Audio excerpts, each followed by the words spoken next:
there, and Hartley just kind of falls and makes collision with that. Cunningham hit the floor hard, and she is being helped off the floor, heading back. Sophie Cunningham's season has come to an early end, and it doesn't appear to be a simple accident. On the replay, the collision seems less like a routine fall and more like a deliberate takedown. The player responsible, Bria Hartley, already has a reputation for this kind of aggressive play. But here's the twist. Cunningham may not have been the main target. By removing the one teammate who regularly stands up for Caitlin Clark, the league's most feared enforcer may have just put an even bigger spotlight on the WNBA's brightest star. It's sad. It's very, very sad and unfortunate what has happened to Sophie Cunningham. Sophie Cunningham, let's be clear here. Sophie Cunningham was targeted. Let's be very, very clear. The sequence was strange, almost unreal. With the ball far from the basket, Sophie Cunningham was calmly moving it up the court. Out of nowhere, Bria Hartley, who wasn't even guarding her at the time, suddenly toppled backward, crashing straight into Cunningham's planted leg. There was no trip, no misstep, and no basketball explanation for why she ended up there. The motion looked so unnatural that it resembled a calculated strike more than an accident. To the casual eye, it may have seemed like a harmless collision, but anyone paying attention could sense it carried a darker meaning. The impact was immediate and brutal. Cunningham went down holding her knee, and in that instant her season came to an abrupt end. But the real story doesn't stop there, because the player behind the contact already has a reputation that can't be ignored. Expected down low, and she can get a lot of people in foul. Bria Hartley hasn't just been playing the game, she's been carving out a reputation. And it's not built on shooting ability.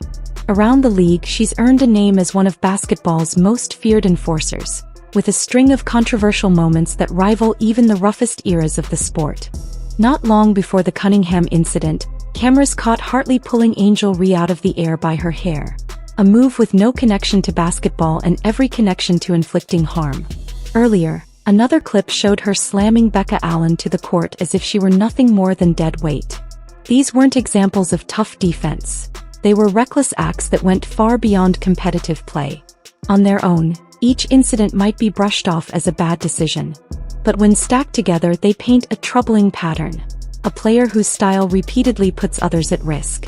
And what followed would demonstrate that this dangerous trend was about to claim its most high-profile target yet. My goodness. To understand why this injury is such a crushing blow for the Indiana Fever, you first have to understand who Sophie Cunningham was to this team. She wasn't just a name on the roster, she was the heartbeat, the spark, and above all, the protector. In a league where rookie sensation Caitlin Clark was being battered night after night with little relief from the officials, Cunningham was the one who always stepped in. When Clark took a hard hit, Sophie was there in the opponent's face, making it clear the Fever wouldn't be pushed around. She took on the role of enforcer willingly, even if it meant being labeled the villain, because it gave her star the cover she needed. She was the shield, the barrier between Clark and the league's roughest defenders. And now that barrier has been ripped away. Cunningham's season-ending injury isn't just about losing a reliable scorer and defender. It's the collapse of the team's entire protection system. Talk to Sophie Cunningham, and she'll say, I'm trying to wrap her up, but I do think that's what... With Cunningham out, Caitlin Clark now stands unprotected, and the entire league is aware of it. The unwritten game plan against Clark has always been simple. Rough her up, wear her down, and force the officials to either call everything or let the physical play slide. Cunningham was the antidote to that approach.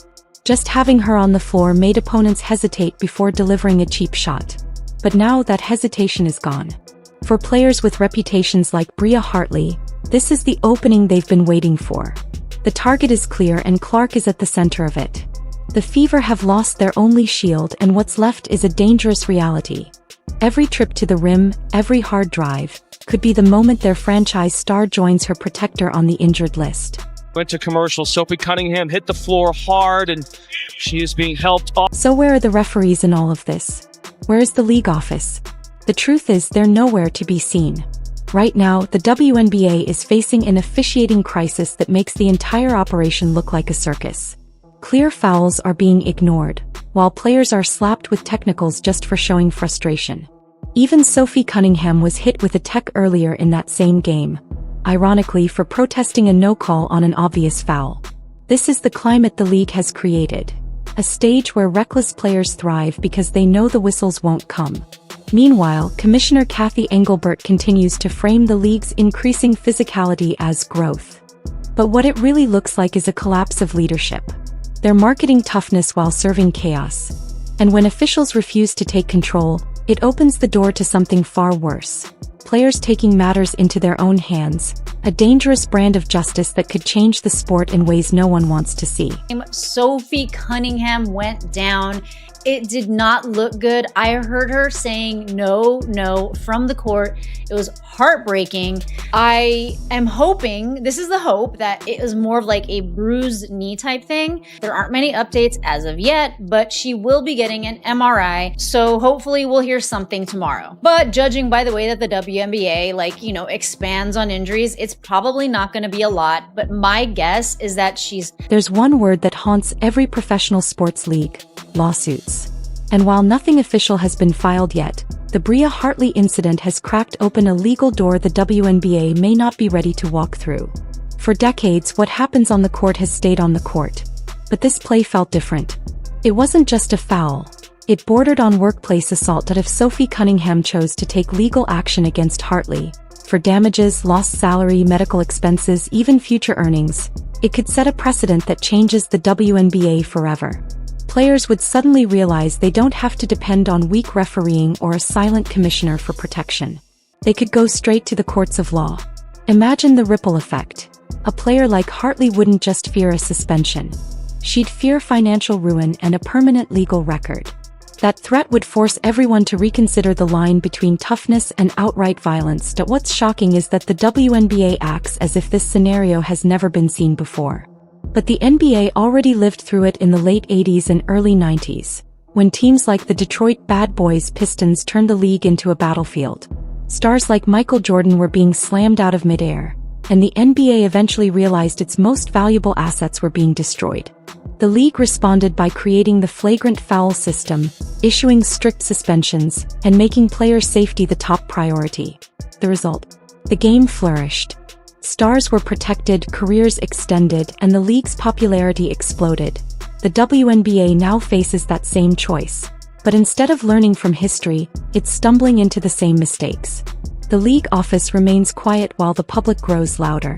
Social media has erupted, with longtime fans defending physicality and new fans, drawn in by Caitlin Clark, expressing outrage. They didn't tune in to watch wrestling on hardwood. Prominent analysts are openly questioning the league's competence, accusing it of bungling the biggest opportunity in women's sports history. The damage to the WNBA's reputation couldn't come at a worse time. For the first time ever, women's basketball is a financial powerhouse. Ticket sales are soaring, games are being moved to bigger arenas, ratings are smashing records, and merchandise is flying off the shelves. The Caitlin Clark effect is real, and it's worth millions. But by allowing Clark to be targeted and her protector sidelined, the WNBA is gambling with its golden goose. An injury to Clark wouldn't just be a tragedy for the Fever. It would be an economic disaster for the entire league. Dig deeper, and the issue isn't just physicality, it's culture. In sports, rookies are often expected to pay their dues. Many see the relentless targeting of Caitlin Clark not just as a defensive strategy, but as a form of gatekeeping. Some veterans may resent the spotlight and wealth being showered on a newcomer they feel hasn't earned it. This isn't only about hard fouls, it's a psychological war.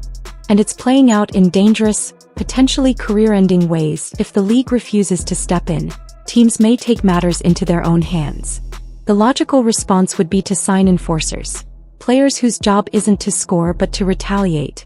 That creates an arms race where every roster has its own Hartley, and the game devolves into a war of attrition instead of a showcase of skill. More elbows, more takedowns, more injuries. The WNBA wouldn't evolve, it would regress. And that's the terrifying reality. Sophie Cunningham's injury may not be the end of this story. It may only be the beginning of a darker chapter. Right now, the WNBA stands at a crossroads. The league has more attention than ever before, thanks to a new generation of stars led by Caitlin Clark. But instead of protecting its future, it's letting the on-court product spiral into chaos. A star player's season is over because of a suspicious play from someone with a known history. The league's brightest attraction is left vulnerable. And the referees? Still a punchline. This isn't just about fouls, suspensions, or rivalries. It's about the very future of the WNBA. Will the league protect its stars and build on its momentum? Or will it keep selling the illusion of toughness while its foundation collapses? The choice is clear. The question is whether the league has the courage to make it.